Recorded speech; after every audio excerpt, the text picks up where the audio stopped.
Welcome back, Shalloners. Tis the season for getting together. Tis the season for introducing loved ones to other loved ones. Family meets boyfriend, and everyone getting together in a snowy snow globe full of snow-filled love, right? Well, tis the season for things to go awry.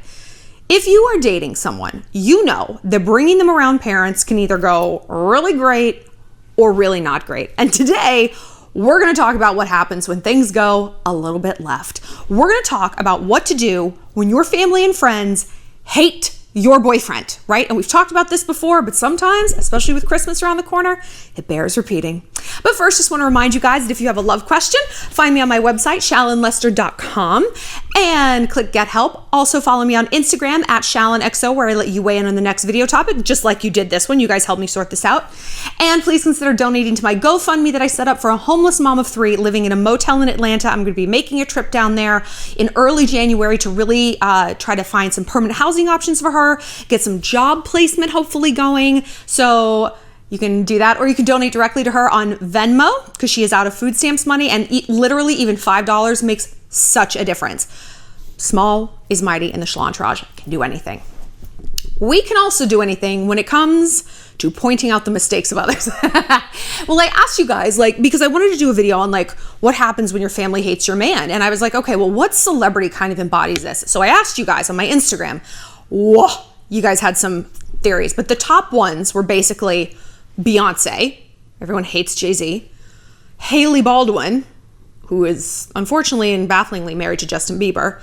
And then I was like, wait a minute, isn't the ultimate example Khloe and Tristan? And I know we've talked about Coco and Tristan a lot here on this channel lately, but they just keep bubbling up as an example of what not to do. You know, of a woman who on one hand seems so strong and smart and funny and insightful until it comes to her own life. And man, isn't that all of us? That's why Khloe is so compulsively watchable, because yeah, no shit, we all know what to do. We all very rarely is gee, I don't know what I should do about this garbage person. It's the whole rest of the world, the Greek chorus is I do, oh, I'm the Greek chorus, I do. But when it comes to our own lives, it's never that easy, or at least we think it is, and actually it is. So I actually don't know how Tina Knowles and which Baldwin? Stephen Baldwin? Dave Baldwin? Whatever Baldwin is Hailey's dad. I couldn't care. It's in there someplace. John? No. I think that they have accepted both of these men in their daughters' lives, but the Kardashians do not enjoy Tristan. There was basically a whole season about it. How Kim was and she was on the Ellen show. It's it's fucked up. He's fucked up. He's a loser. He blocked me on Instagram. And we've also talked about how that can, if you're in the Kim K position and you're trying to get your friend away from someone who sucks so bad, hammering them can sometimes have an adverse reaction, and your friend will dig in her heels and have this sort of us against the world, babe, right? Bonnie and Clyde mentality. And then they just align themselves more with the other person. It's annoying. But what if you're in the Khloe position? And what if you see something in this guy and you really don't understand why other people don't get him? Why your parents do not like your man? I feel what is happening in my brain right now?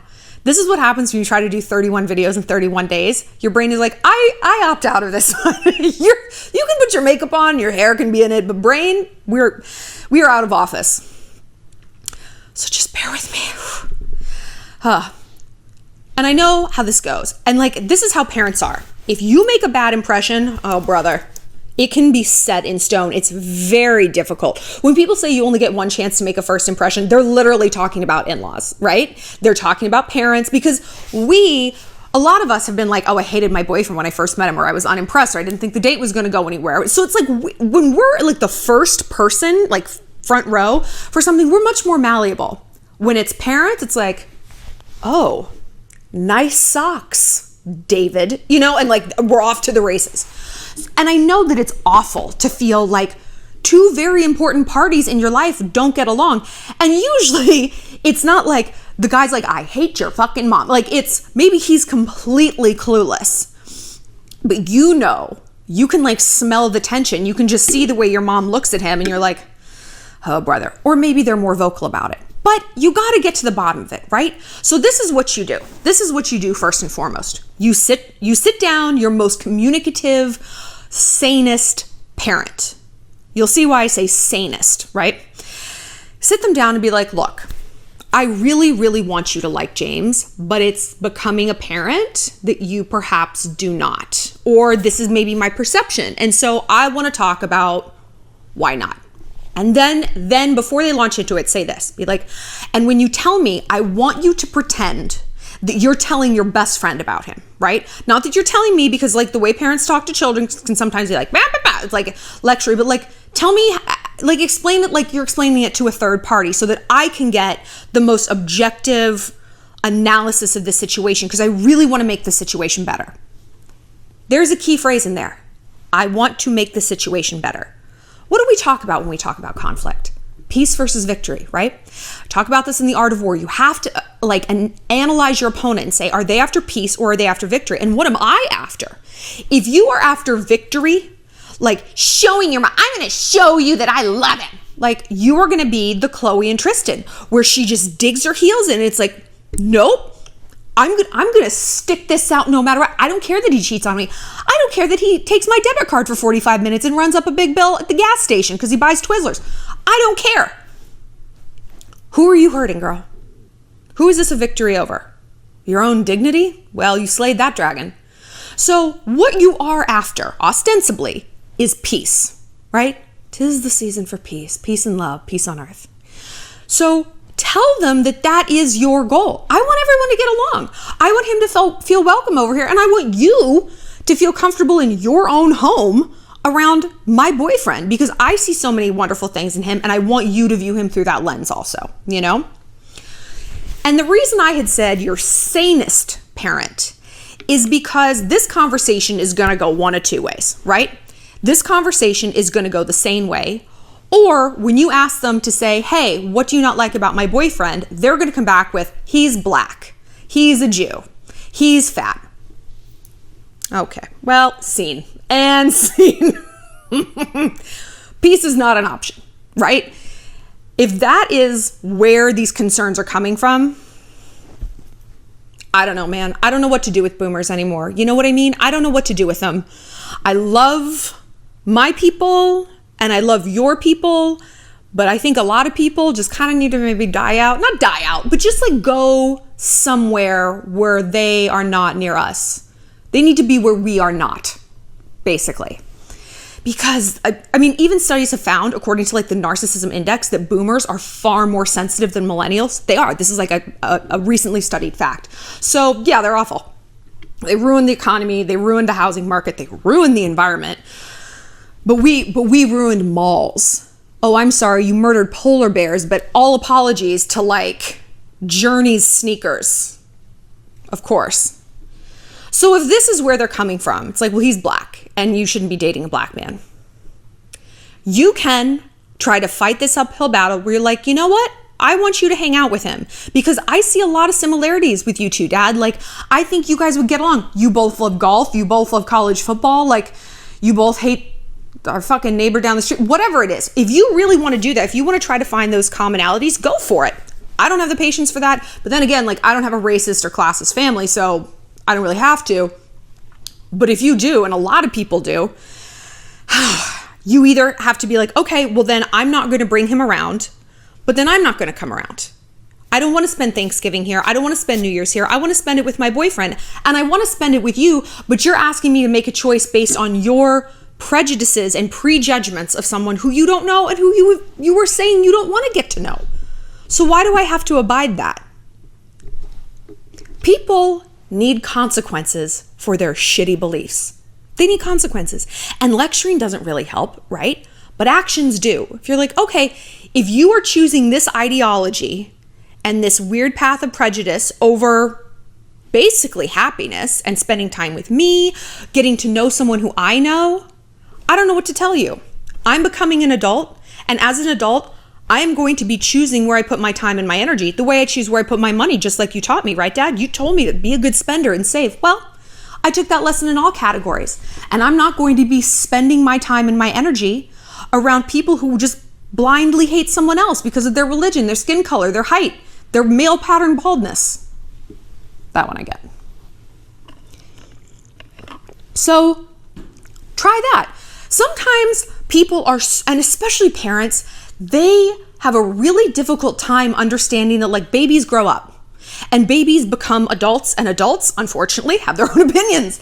Every animal on planet Earth gets this, right? There is no other animal that is meant to stick by its parent's side for the rest of either of their lives. You grow up and you fly the nest. This is why we have that kicked out of the nest. They go, and either they live or they don't. Mom and dad's done their job, right? Humans feel like, well, we gotta make our parents happy forever. And parents also, conversely, feel entitled to run their children's lives forever, right? And it's a very rude awakening when you're like, I'm not doing that. I'm not doing that. And usually we got to give them these awakenings multiple different times. It is kind of our life's work. I mean, I said this to my mom lately. I'm like, you don't understand what I do now. Like, you don't understand my YouTube job, like what it's like to have people attack you on the internet. Like, so just log out, like, is not really like a helpful thing. So I don't know. I don't know, man. Like, you just kind of have to like tell them every once in a while, like, my life is different and my life is not in your hands, in a good way though, because then you can rediscover each other, parents and children, as adults. And you can be like best friends with your parents because you have released them from the burden of forever parenthood. I think a lot of times that's why parents really want us to have like grandkids, because then that means their work is done. The next generation has started. They can just lay back and chill, right? Oh, the baby's teething. That's interesting. I got a bridge game. Like, they've moved on, you know? And this is part of it though. This is how you get there. So let's say your parents aren't racist, aren't sexist, no more so than any American. We know where we live. You know, aren't basing things on this. This is where your work comes in, right? We talked about what it's like when mom and dad are the ones doing everything wrong. But what if they're not? What if outwardly and inwardly, your whole life, you can look at them and say, more often than not, they had my best interest at heart. Everyone's got lapses in judgment, obviously. No one's life is perfect. But like, yeah, they love me. Yeah, they always protect me. Yes, they give me good advice, even if I didn't want to know it at the time. So is their assessment of this man in your life an outlier? Or does it fit that pattern of them having your best interest at heart? It sucks. Sit down and say, I know you don't like him, and I don't like this tension, and I want to understand where you're coming from. And I'm not saying I'm going to 100% agree, but I'm going to listen with an open mind and an open heart as much as possible. And it's hard because like I love you both so much, so this is tough for me. But I do want to know. And then listen to what they say. Listen to, there's one sort of argument that if they make this argument, you got to hear it. You have changed since you've been with him. You have changed since you've been with him. And usually they can quantify that. Oh, they can quantify it. You used to get A's and now you get C's. You used to want to go to vet school and now you don't. You were going to study abroad in Rome and now you're going to stay home to hang out with him. You haven't seen Kristen, your best friend, in like what, 6 months? You said yourself, everyone's mad at you. Your health is suffering. You've gained 25 pounds. And not like the, you know, the happy like boyfriend butt, like the requisite 7 pounds you gain whenever you start dating someone where you just want to like eat and look at each other all the time. If they're quantifying this as shifts that objectively are number one, true, and are number two, bad, you got to listen. And look, no one absorbs a message the first time. We don't want to hear it. We don't want to hear it. You're jealous. You're trying to control me. Everyone, me against the world. This is what you do. You go to your friend who likes your boyfriend the most. Okay? Don't go to the detractors. Don't go to the Kim K who's like, he's disgusting. Go to like someone who's gang for him, who's on team him, and be like, this is what my mom said about him. What do you think? And you see what she agrees with. Because if those two Venn diagrams overlap, you're onto something, right? You're onto something. And look, I bet she's going to be like, well, I do like him. He's fun, but, and look, this is the other key phrase you got to look out for. He just doesn't seem very good for you. And because I get a lot of questions from you guys, and it's like, but he's a nice guy and blah, blah, blah. I'm like, he can be the nicest guy in the world. He might not be a nice guy to you or for you, okay? I see a lot of like beautiful shoes. I'm like, they don't fit me. They're not my size, so I'm not going to buy them. I recognize that these are great, but they are not great for me. So why am I trying to make this work? You know? Thank you. Next. And same with people. Somebody doesn't have to be a villain. He doesn't have to be cracking you in the jaw every time you mouth off. He doesn't have to be stealing money from you or cheating on you or anything like that. He just might be not advancing you. He might just be kind of keeping you a little stagnant. Keeping you stagnant in like what restaurants you go to, whether or not you study abroad, whether or not you take that big swing at work and go for the corner office. Is he keeping you a little minimized, right? And if you, it's very hard to accept feedback, you know, like I said, my friend Becca had to read this book on how to accept feedback. I was like, I don't want to read that. I don't want feedback on how to accept feedback. No, but I don't. I'm like, I get feedback every goddamn day on the internet. I am good. Brother, I'm good. But it's hard to accept. So one thing you can do is email your friends. I am a big believer in digesting things in manageable pieces as we digest food, right? We don't like boa constrictor, shove a whole sandwich down our mouth. I do when I'm PMSy. But have her email your friend who's the most gang for him and be like, hey, what do you think? Can you just give me some bullet points on what you think? Because I want this in print so that I can revisit it and like take it like paragraph by paragraph and sit with that paragraph for one day and then sit with the next paragraph for one day. Okay.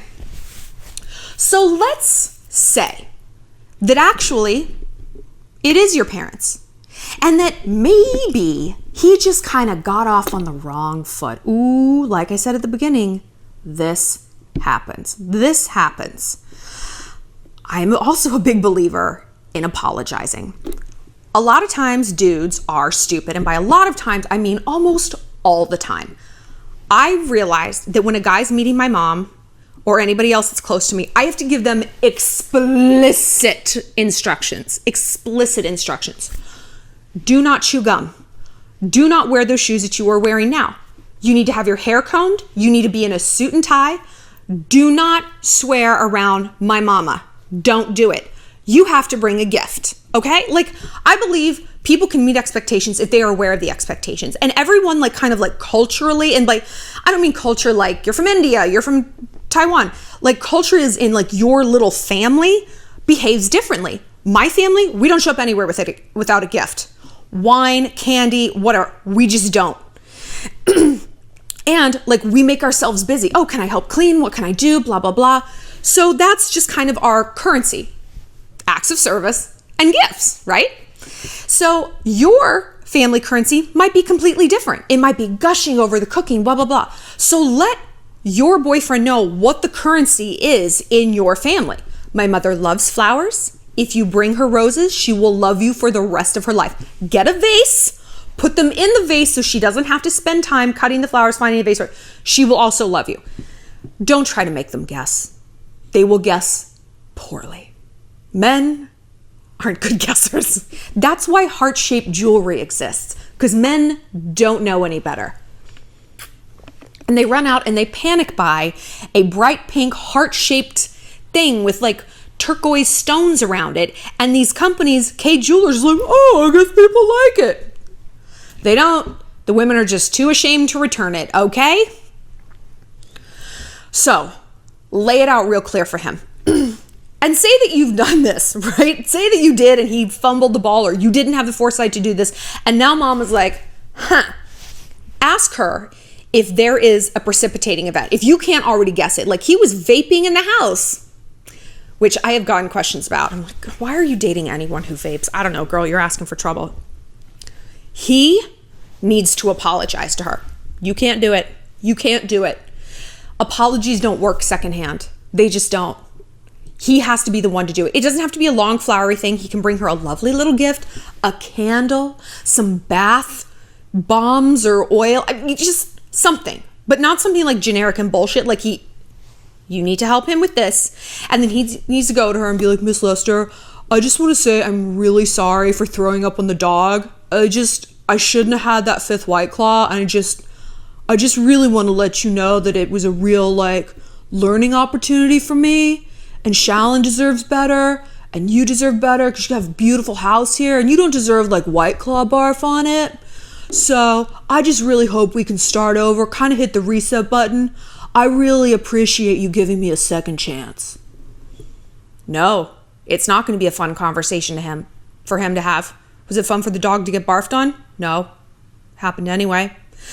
But that is going to show your mom that he's serious, that he is a stand-up guy and that he can admit to his mistakes. And then she's going to be much more gang for your relationship because she's going to be like, I know if he hurts her, he has the character that he's going to stand up and take responsibility and work to make it better. Right? Maybe this wasn't just about the dog and the throw up. Maybe when she sees him do something stupid, she projects all of that onto her relationship of her baby girl. And the last thing a parent wants to do is be up at night worrying that her daughter is dating a complete douchebag. So this is going to have a huge bonus effect across all aspects of their interaction and their relationship, right? But no, it's not going to be a super fun conversation. I gotta say. And I really think this is where Tristan went wrong with the Kardashians, right? Because he was remorseful. Okay, so remember after he cheated on her, I hate how much I know about this, when he cheated on Khloe when she was like basically in labor, trash bag. And then the family had like a sit down with him. And the way Kim told it and Chris told it was like, he was very remorseful. And Kim's like, that's because it's affecting his job. That's because people are booing him, calling him 3rd trimester Thompson, whatever it is. It's me. And, had he not been having these sort of backlash situations, he might not be as sorry. And he's also really sorry he got caught. Let's remember that he didn't just come clean. So this tells us that stepping up and owning your mistakes is important and showing genuine sorrow is important. And he also started to get defensive. So when your boyfriend speaks to your mom and if she kind of reads him a little bit as moms are wont to do, tell him to just fucking take it like a man. All right? You do the crime, you do the time when it comes to parental expectations.